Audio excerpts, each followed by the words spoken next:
안녕하세요. 오늘은 성경 누가복음 5장을 함께 좀 깊이 있게 들여다볼까 합니다. 네, 안녕하세요. 누가복음 5장. 여기 정말 예수님 초기 사역의 중요한 장면들이 많죠. 맞아요. 그 게네사렛 호숫가 이야기부터 시작하는데요. 예수님이 말씀을 전하시는데 와, 사람들이 정말 엄청나게 몰려들어요. 네, 그 당시 인기가 대단하셨죠. 그래서 이제 공간이 부족하니까 시몬 베드로의 배에 딱 오르셔서 물이랑 약간 거리를 두고 가르치시는 거죠. 그렇죠. 그리고 이제 설교가 끝나고 나서 밤새도록 사실 고기 한 마리도 못 잡았잖아요, 베드로가. 네, 완전히 허탄친 상태였는데 그런데 예수님이 깊은 데로 가서 그물을 내려 고기를 잡아라. 이렇게 말씀하시는 거예요. 이게 참 전문가인 어부 입장에서는 좀 받아들이기 힘든 짓이 아니었을까요? 밤새 안 됐는데 낮에 그것도 깊은 데로 가라니. 그렇죠. 어부의 경험으로는 말이 안 되는 상황일 수 있는데 베드로가 말씀에 의지하여 그물을 내립니다. 이게 중요한 포인트 같아요. 아, 그 순종. 그리고 결과는 와, 진짜 그물이 찢어질 정도로 엄청난 고기가 잡힌 거죠. 근데 이게 단순히 와, 고기 많이 잡았다. 여기서 끝나는 게 아니라는 점, 이걸 좀 주목해야 합니다. 맞아요. 이게 바로 베드로랑 그의 동료 야고보, 요한이 모든 걸 버려두고 예수님을 따르게 되는 뭐랄까 결정적인 전환점이 되잖아요. 네, 이제 후로는 네가 사람을 낚는 어부가 될 것이다. 이 부르심으로 바로 이어지죠. 단순히 기적이 아니라 정말 삶의 방향을 완전히 바꾸는 그런 부르심이었네요. 그리고 바로 이어서 예수님은 당시 사회에서 완전히 격리됐던 나병 환자를 만나시죠. 네, 이 만남도 굉장히 파격적입니다. 그 환자가 주님, 원하시면 저를 깨끗하게 하실 수 있습니다. 이렇게 간청하잖아요. 믿음의 고백이죠. 그렇죠. 근데 예수님이 그냥 말씀으로만 깨끗해져라 하시는 게 아니라 직접 손을 내밀어 그에게 대시며 치유하세요. 와, 당시 율법으로는 나병 환자는 부정한 존재라 접촉하면 안 됐잖아요. 절대 안 됐죠. 근데 예수님은 그 규례를 넘어서서 직접 손을 대신 거예요.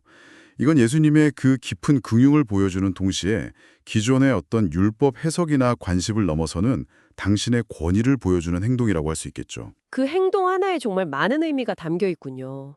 긍휼 그리고 권위. 네. 그리고 또 흥미로운 건 치유하신 다음에 제사장에게 가서 몸을 보이고 모세가 명한 예물을 드리라고 하세요. 아, 율법을 완전히 무시하신 건 아니네요. 그렇죠. 오히려 그 율법 시스템 안에서 이 치유가 공적으로 인정받기를 원하셨던 거죠.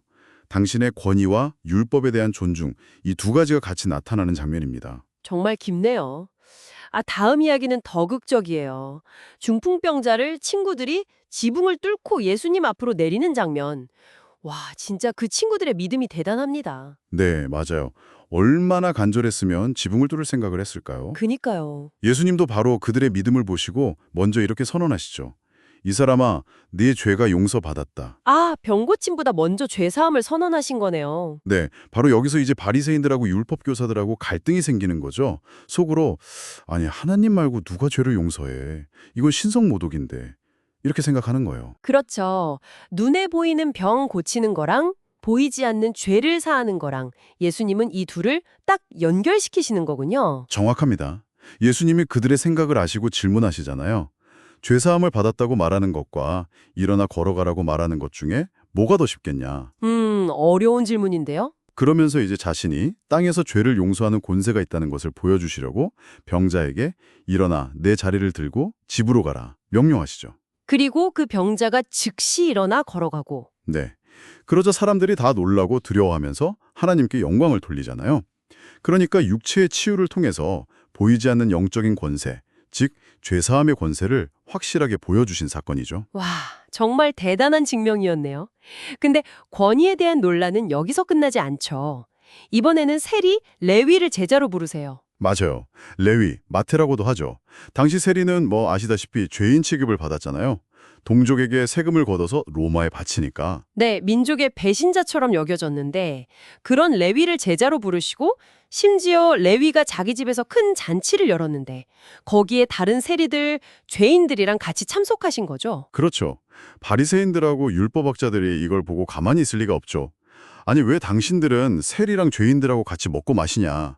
이렇게 비난하는 거예요. 여기서 예수님의 그 유명한 답변이 나오죠. 네, 이게 누가복음 5장의 정말 핵심 메시지 중 하나라고 생각해요. 건강한 사람에게는 의사가 필요 없고 병든 사람에게 필요하다. 나는 의인을 부르러 온 것이 아니라 죄인을 불러 회개시키러 왔다. 아, 예수님이 이 땅에 오신 목적, 그 사역의 대상이 누구인지를 정말 명확하게 밝히신 거네요. 저는 이 답변에서 예수님의 그 포용성, 어떤 경계도 없이 다가가시는 모습이 느껴져요. 맞아요. 사회적으로 비난받고 소외된 사람들을 외면하는 게 아니라 오히려 그들을 찾아가시고 함께 하시는 모습이죠. 그리고 이제 마지막 논쟁인데요. 금식에 대한 질문하고 새 포도주 비유가 나오죠. 네. 사람들이 와서 왜 요한의 제자들과 바리새인의 제자들은 자주 금식하는데 당신 제자들은 먹고 마시기만 하냐? 이렇게 묻잖아요. 네, 약간 비꼬는 듯한 질문인데요. 그렇죠. 예수님은 여기서 자신을 신랑에 비유하세요. 신랑과 함께 있을 때에 손님들이 금식할 수 있느냐? 즉, 지금은 기쁨의 때이지 슬퍼하며 금식할 때가 아니라는 거죠. 아하, 그렇군요. 그리고 이어서 그 유명한 비유, 새 옷 조각을 낡은 옷에 붙이는 사람도 없고 새 포도주를 낡은 가죽 부대에 넣는 사람도 없다. 새 포도주는 새 부대. 이게 무슨 의미일까요? 이건 이제 예수님이 가져오신 새로운 복음, 하나님 나라의 새로운 시대는 과거의 낡은 종교적인 형식이나 율법주의라는 틀, 즉 낡은 부대에는 담을 수 없다는 선언이죠. 단순히 새로운 가르침을 넘어서 그것을 받아들이려면 우리 마음의 태도, 우리의 생각의 틀 자체가 새로워져야 한다는 거군요. 새 부대가 필요하다는 말씀. 정확합니다. 새로운 계시에는 새로운 마음과 자세가 필요하다는 의미죠. 오늘 누가복음 5장을 쭉 살펴봤는데요. 정말 예수님의 그 놀라운 권능, 또 기존의 질서나 통념을 그냥 넘어서시는 파격적인 모습, 그리고 무엇보다도 소외된 사람들을 향한 그분의 깊은 마음을 다시 한번 느낄 수 있었습니다. 어부, 나병 환자, 중풍병자, 세리, 어떻게 보면 당시 사회가 별로 주목하지 않았던 사람들이잖아요. 그렇죠. 예수님은 바로 그런 이들을 부르시고 고치시고 또 함께 하셨죠. 특히 죄사함의 권세를 선포하시고 병든 자와 죄인을 위해 오셨다는 그 말씀은 예수님 사역의 본질을 정말 잘 보여주는 것 같아요.